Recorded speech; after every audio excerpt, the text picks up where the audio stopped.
მოგესალმებით.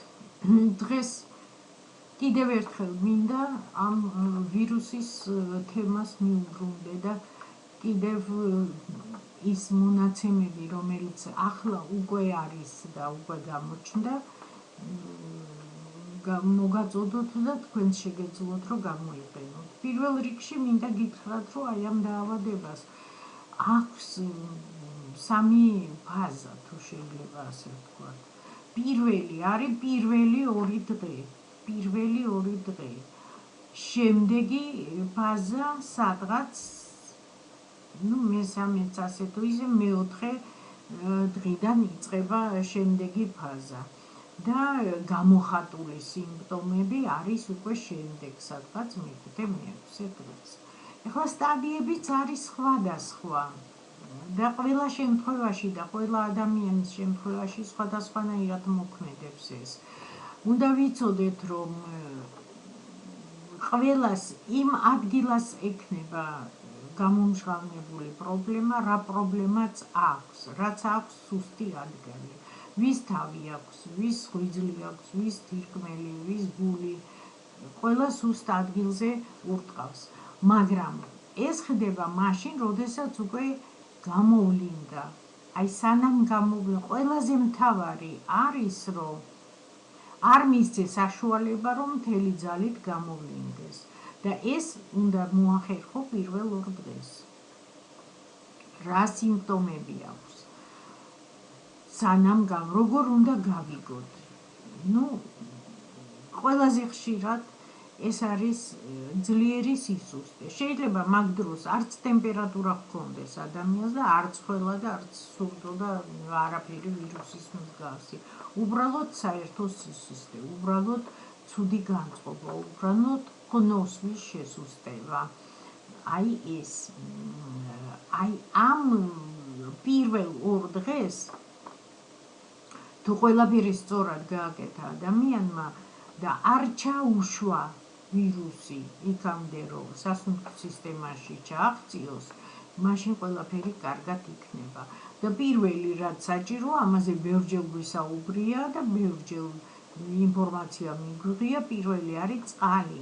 წყალი უნდა სვას ბევრი ადამიანმა, სიცხე აქვს თუ არა აქვს. აი მე ახლა გეტყვით, როგორ ანგარიშდება, ნახეთ. ესე იგი, პრინციპში ყველა შემთხვევაში, როდესაც ცუდად მთავრდება, სიკვდილით როცა მთავრდება, ეს არის სინდრომი, როდესაც სისხლი სქელდება და თრომბირება ხდება. ამა თუ იმ უბანში, ხო? ესე იგი, როცა სისხლი სქელდება, ეს ნიშნავს, რომ სითხე აკლდება, წყალი აკლდება. ეხლა თუ ჩვეულებრივ შემთხვევაში ჩვენ გვჭირდება 30 მილილიტრი კილოგრამ წონაზე, მაშინ როდესაც ტემპერატურა აქვს ადამიანს მაღალი, კიდე პლუს 15 მილილიტრი უნდა, ანუ 30 კი არა, უკვე 45. თუ ოფლიანობს ძალიან, კიდე 15 მილილიტრი. თუ ბაღარათი აქვს, კიდე 15 მილილიტრი. და გამოვიდა 60 მილilitrზე მეტი გამოვიდა კილოგრამ წონაზე, ანუ დაახლოებით 6-8 ლიტრა დღეღამეში სითხე უნდა მიიღოს ადამიანმა, რომ დაიცვას თავი იმისაგან, რომ არ მოხდეს ის, რაც ხდება საერთოდ. და როგორც ცნობილია, ეხლა საავადმყოფოებში ბარტყაბურტყით იხოცება ხალხი და რა ხდება საავადმყოფოში რამდენია 9 ლიტრი აქვს სუთქაში წყალი. აი პირველი რაც საჭიროა, წყალი უნდა ჰქონდეს. წყალი სულ 15-20 წუთში ერთხელ 2-3 კლუპი, 2-3 კლუპი, 2-3 კლუპი მთელი დღის განმავლობაში სულ უნდა პირი ხახა უნდა იყოს დატენიანებული აუცილებლად. ეს არის პირველი რაც სჭირდება და აი ამ პროდრომის პერიოდში, როდესაც მაინც და მაინც დიდად არაფერი გამომჟღავნებული არ არის, ყველაზე ძალიან სახიფათო სხვებისთვის ადამიანი არის მაშინ. ანუ ძალიან გადამდებია მაგ პერიოდში და სადღაც 13-14 დღე არის ის პერიოდი, როდესაც აი თანდათან შეიძლება გამომჟღავნდეს დაავადება, ხო? აი ეს 13-14 დღე არის ძალიან საშიში გვერდზე მყოფისთვის. ამიტომ თვალყური ვადევნოთ ერთმანეთს ყველამ და საკუთარ თავსაც რა. თუ რაღაცა ენერგიის ნაკლებობა, სისუსტე, მეზარება არ შემიძლია, ჭამა არ მინდა, წყალი, სხვათა შორის ძალიან დასამახსოვრებელი არის, რომ წყალიც აღარ უნდებათ. და აი ტექსტი რო იცი რა არ მინდა წყლის დალევა, აი არ მინდის იქით რა, სიკვდილი ვის უნდა, არავის არ უნდა, ხო? და ძალიან ადვილია დასაწყის სტადიაში რომ ეს გააკეთოთ და ეს არის რომ წყალი აუცილებლად უნდა მიიღოთ და ძალიან ბევრი.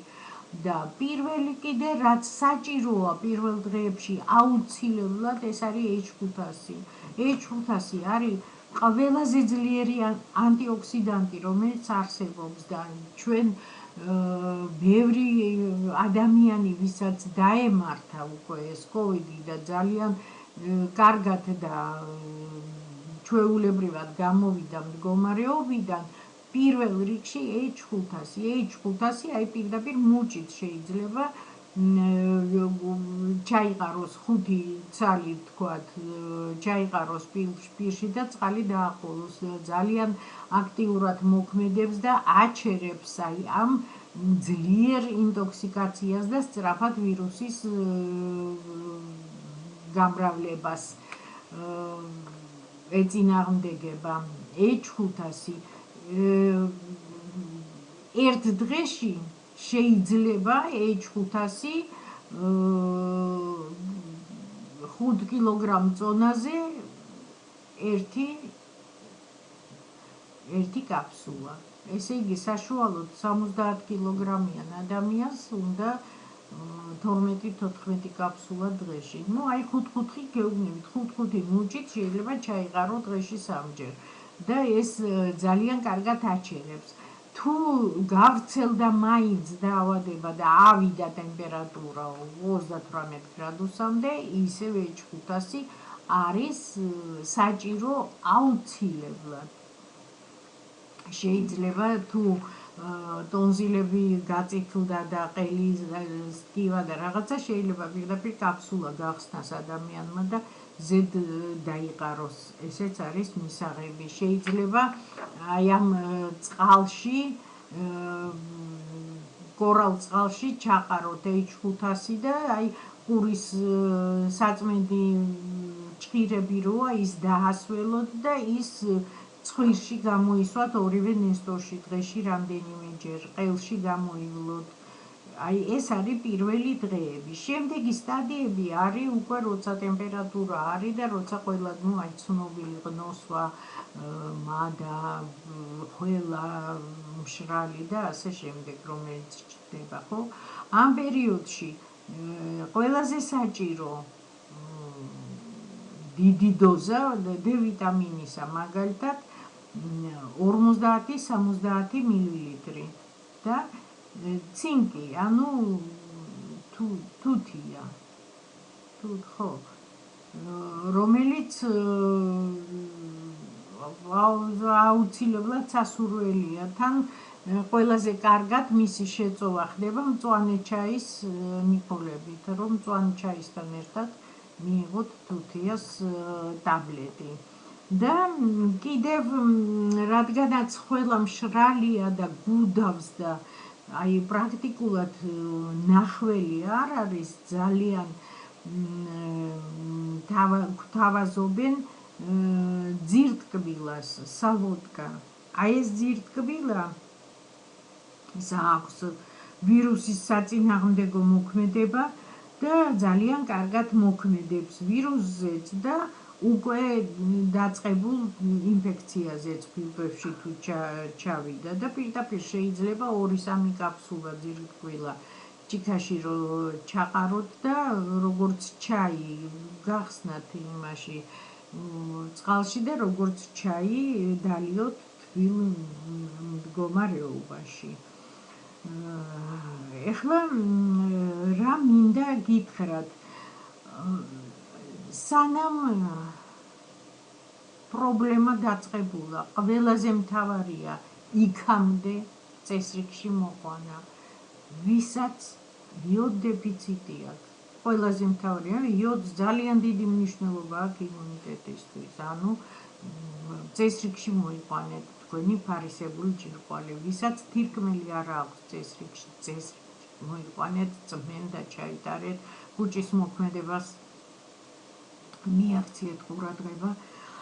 ვისაც ღვიძლი არ აქვს წესრიგში, ღვიძლის მოსაწესრიგებელი ყველაფერი, რაც შეიძლება, თუ კორალში ბევრია, მე ახლა კორალზეც არ ვისაუბრებ, სხვა რამეებიც შეიძლება, მაგალითად კურკუმა არის და შეიძლება კურკუმის ჩაი, კურკუმის რძე შეიძლება, ჯანჯაფილო შეიძლება ჭამის დროს, ძალიან ჭკვიანურად მიირთვით. ახლა ახალი წელი მოდის და მე მგონი არც არის საშუალება რომ ძალიან ვიგიჟოთ საჭმელთან დაკავშირებით, მაგრამ ძალიან ფრთხილად მიირთვით, უფრო მეტი ბოსტნეული იყოს კვებაში ჯობია ეს.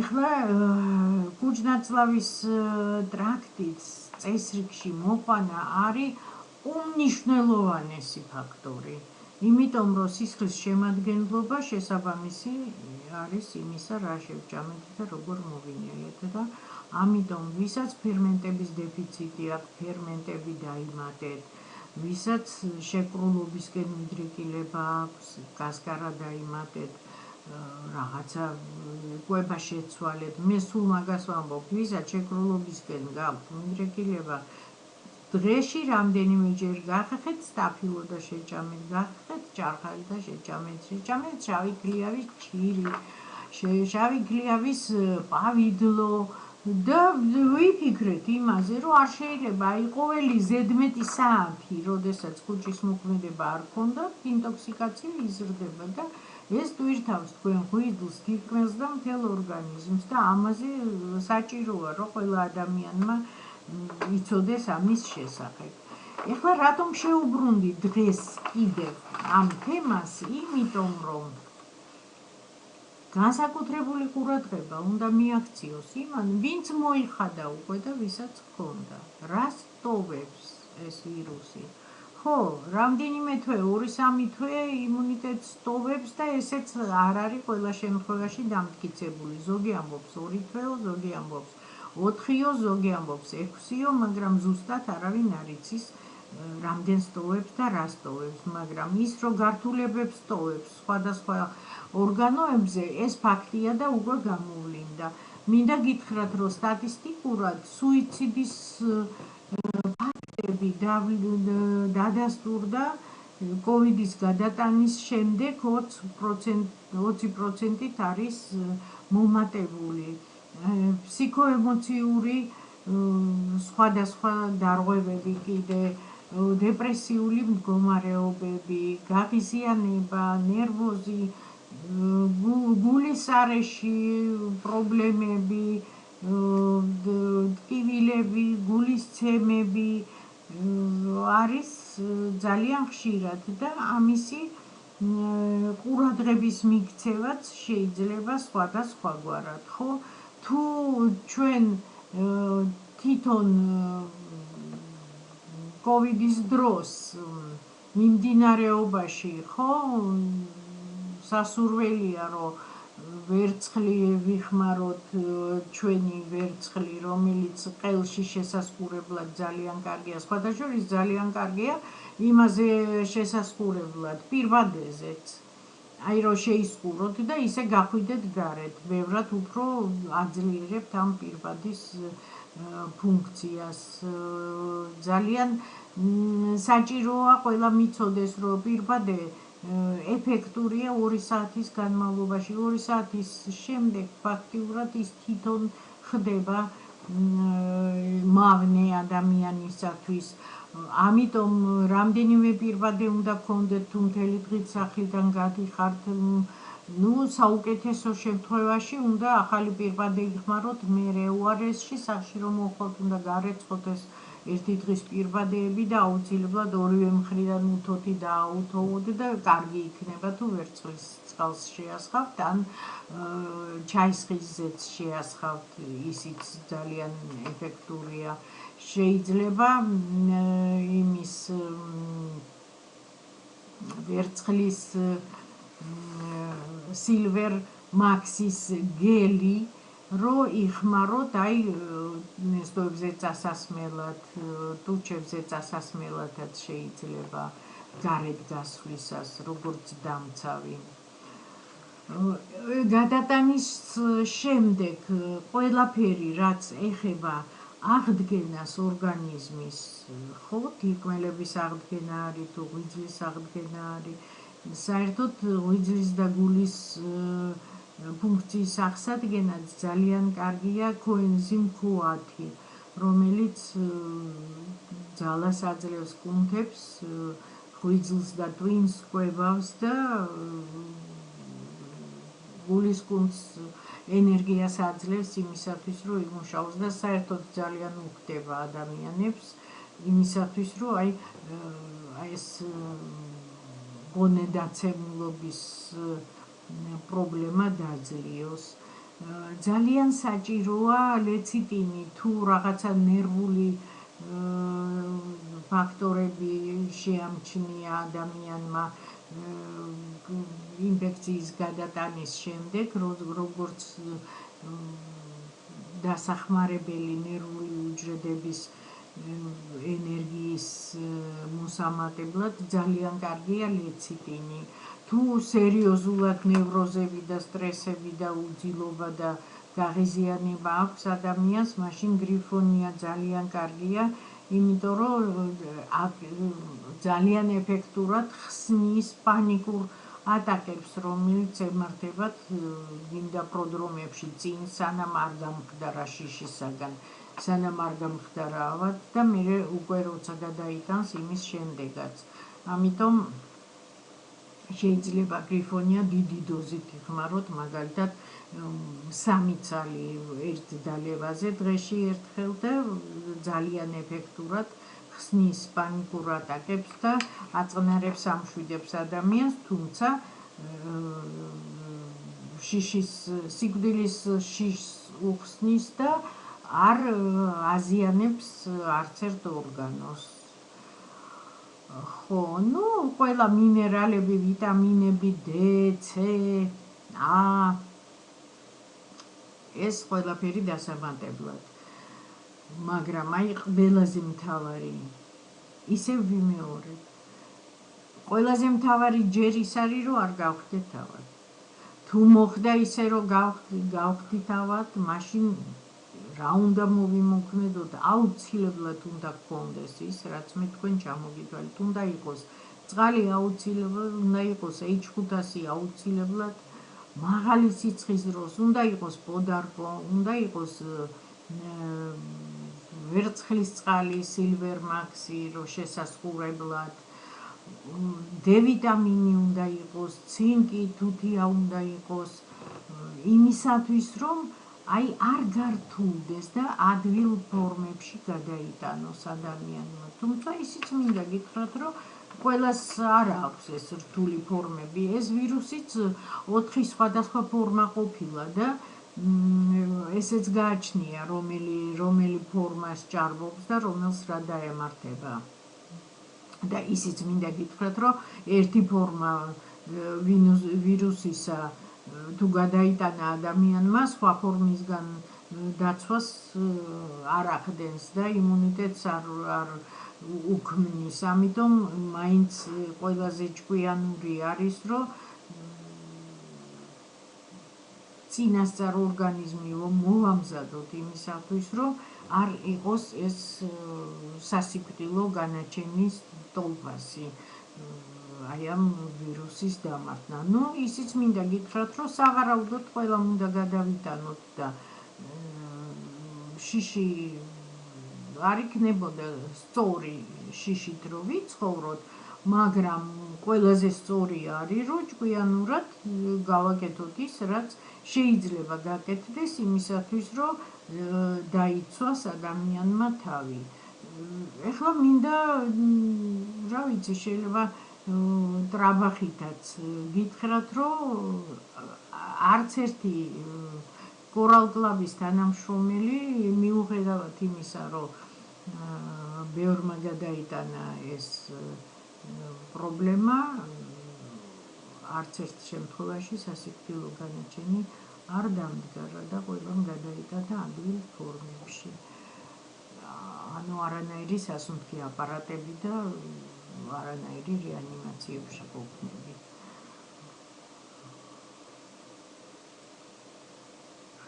კიდევ ერთი რამე, რაც შემიძლია შემოგთავაზოთ, ეგ არის პროდრომებში, აი სანამ არ დაგმართნიათ და უკვე დასაწყისში სუნთქვის გაჩერებები. აი, როდესაც უნდა ჩაყვინთოს ადამიანმა რას აკეთებს, ჯერ უნდა მთელი იმით ფილტვებით ჩაისუნთქოს და გააჩეროს სუნთქვა. რამდენხანსაც მე მახსოვს ბავშვობაში ჩვენ ერთმანეთს ვეჯიბრებოდით, ვინ რამდენხანს შეიკავებს სუნთქვას და ვის რამდენი შეუძლია. ძალიან საინტერესო თამაში იყო ეს ბავშვობაში ჩემთვის, ხო? აი, ეხლა შეიძლება ამის გაკეთება, რაც უფრო დიდხანს შეგიძლიათ სუნთქვის გაჩერება, მით ნაკლები ვარაუდია, რომ ფილტვებში გართულება დაგემართოთ. შეამოწმეთ ეხლა თქვენი თავი, დაახლოებით 30-35 წამი თუ შეგიძლიათ სუნთქვის გაჩერება, იცოდეთ, რომ არავითარი პრობლემა არ დაგემართებათ. რა არის კიდე პროფილაქტიკა? ქუჩის მოქმედებას მიაქციეთ ყურადღება. კიდე რა არის პროფილაქტიკა? მიაქციეთ ყურადღება ქუჩნაცვალის მუშაობას. აუცილებლად მიაქციეთ ყურადღება, რას ჭამთ, რას სვავთ, რამდენ წყალს ასვავთ. მე ჩამოგითვალეთ, რამდენად მეტი წყალი უნდა ადამიანს, როდესაც არის ავად, ან სიცხეა, ან ოფლიანობს, ან აღარათია, ან შარდვა გაძლიერებული და ასე შემდეგ. ეს ყველაფერი რო გავაკეთოთ, ფაქტიურად დაცვა უზრუნველყოფილია. ამიტომ კიდევ ერთხელ, რატომ დავიწყე? მე მქონდა რამდენიმეჯერ ამაზე საუბარი, კიდევ ერთხელ დავიწყე, კიდევ ერთხელ ვირუსის შესახებ. იმისათვის, რომ ყველამ სერიოზულად შეხედოთ ამ საკითხს და უმოქმედოდ არ ელოდოთ, როდის მოვა ექიმი, ჯერ ერთი რომელი ექიმი მოვა, რამდენის მცოდნე, ხელში რა ექნება, რამდენი წამალი ექნება, რომელი მოგიხდებათ, აი ეს ყველაფერი რომ აიცნოთ თავიდან, დავაზობთ. შეიძინეთ წყალი, შეიძინეთ H500 და შეიძინეთ სილვერმაქსი მაინც რო წყალში შეესხუთოთ, სწორად იკვებეთ და სწორად სვით წყალი და ყველაფერი იქნება კარგად. ამით დღეს დავამთავრებ, აბა. მრავალ ახალ წელს გისურვებთ, სავარაუდოდ მე ახალი წლის არდადეგებს ვაცხადებ და იანვრის შუა რიცხვებამდე ვიდეოს აღარ დავდებ, იმიტომ რომ არ ვიქნები ქალაქში. ხო და თქვენ ყველაფერს საუკეთესოს გისურვებთ ახალ წელს. იმედია რომ დაიცავთ თავს იმისაგან, რომ სერიოზული პრობლემები არ დაგემართოთ. ყველა საშუალება არის მაგისზე. კარგად გრძანდებით.